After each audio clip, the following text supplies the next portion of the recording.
تمام دوستوں کو اوزی کہانی چینل میں خوش آمدید۔ اگر اپنے چینل کو سبسکرائب نہیں کیا تو سبسکرائب کریں اور گھنٹی کے نشان کو دبائیں مزید معلومات کے لیے۔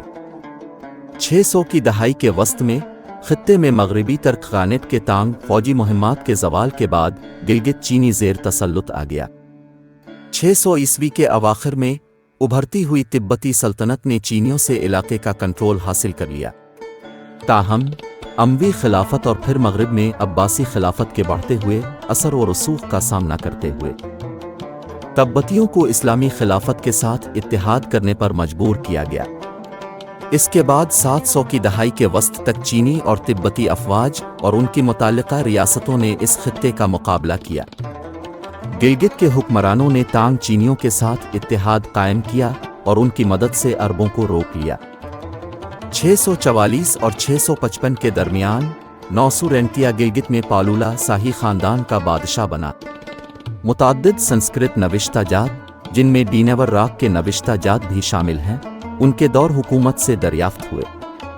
600 کی دہائی کے آخر اور 700 کی دہائی کے اوائل میں جیمنگلا وکرمادتیہ نندن گلگت کا بادشاہ تھا۔ چینی عدالتی ریکارڈ کے مطابق بالترتیب 717 اور 719 میں عظیم پالولا بالتستان کے ایک حکمران کے وفود چینی شاہی دربار میں پہنچے۔ کم از کم 719/720 تک لداخ مرد تبتی سلطنت کا حصہ بن گیا۔ اس وقت تک بالتستان میں بدھ مت کا رواج تھا اور سنسکرت تحریری زبان تھی۔ 14ویں صدی میں فارس اور وسطی ایشیا کے صوفی مسلم مبلغین نے بالتستان میں اسلام کو متعارف کرایا۔ ان میں مشہور میر سید علی ہمدانی تھے، جو کشمیر سے ہوتے ہوئے آئے، جبکہ گلگت کے علاقے میں اسلام اسی صدی میں ترکان حکمرانوں کے ذریعے داخل ہوا۔ گلگت بالتستان پر بہت سے مقامی حکمرانوں نے حکومت کی، جن میں سکردو کا مقپون خاندان اور ہنزا کے راجے مشہور تھے۔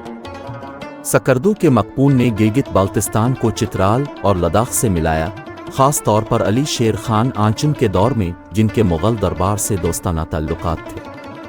آنچن کے دور حکومت میں خوشحالی آئی اور فن، کھیل اور فن تعمیر میں مختلف قسم کی تفریح ہوئی۔ اس نے گلگت کے علاقے میں پولو متعارف کرایا اور چترال سے موسیقاروں کے ایک گروپ کو ہندوستانی موسیقی سیکھنے کے لیے دہلی بھیجا۔ مغل فن تعمیر نے اس کے دور حکومت میں بھی اس خطے کے فن تعمیر کو متاثر کیا۔ بعد میں ان کے جانشینوں میں ابدال خان کا بہت اثر تھا۔ حالانکہ بالتستان کے مقبول ادب میں وہ آج بھی ایک تاریک شخصیت کے طور پر مزوس کے نام سے زندہ ہے۔ کھانے والا آخری مقپون راجہ احمد شاہ نے 1811 سے 1840 کے درمیان تمام بالتستان پر حکومت کی۔ گلگت، چترال اور ہنزا کے علاقے پہلے ہی مقپون سے آزاد ہو چکے تھے۔ شریبدت کی وفات سے پہلے شینا لوگوں کا ایک گروہ گلگت دردستان سے ہجرت کر کے درس اور کھرمن کے علاقوں میں آباد ہوا۔ ان ڈارڈک لوگوں کی اولادیں آج بھی پائی جا سکتی ہیں اور خیال کیا جاتا ہے کہ انہوں نے اپنی ڈارڈک ثقافت اور شینا زبان کو موجودہ وقت تک برقرار رکھا ہے۔ نومبر 1839 میں ڈبگرہ کمانڈر زورور سنگھ، جس کی وفاداری گلاب سنگھ سے تھی، نے بالتستان کے خلاف اپنی مہم شروع کی۔ 1840 تک اس نے سکردو کو فتح کیا اور اس کے حکمران احمد شاہ کو گرفتار کر لیا۔ اس کے بعد احمد شاہ کو زورور سنگھ کے ساتھ مغربی تبت میں چھاپے پر مجبور کیا گیا۔ دریں اثنا باغوان سنگھ کو سکردو میں ایڈمنسٹریٹر تھانہ دار مقرر کیا گیا، لیکن اگلے سال روندو کے علی خان، شگر کے حیدر خان اور خپلو سے دولت علی خان نے بالتستان میں ڈوگروں کے خلاف کامیاب بغاوت کی اور اسکردو میں ڈبگرہ کمانڈر باغوان سنگھ کو گرفتار کر لیا۔ 1842 میں ڈبگرہ کمانڈر وسر لکھپت نے کارتاکشو کے علی شیر خان III کی فعال حمایت سے دوسری بار بالتستان کو فتح کیا۔ خرفوچو کے قلعے پر پرتشدد قبضہ ہوا۔ شگر سے تعلق رکھنے والے حیدر خان ڈوگروں کے خلاف بغاوت کے رہنماؤں میں سے ایک تھے، قید میں تھے اور اسیری میں ہی انتقال کر گئے۔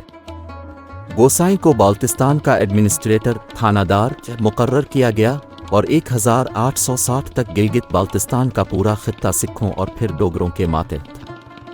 پہلی اینگلو سکھ جنگ میں سکھوں کی شکست کے بعد یہ خطہ جموں و کشمیر کی شاہی ریاست کا حصہ بن گیا، جو 1846 سے ڈوگروں کی حکمرانی میں رہی۔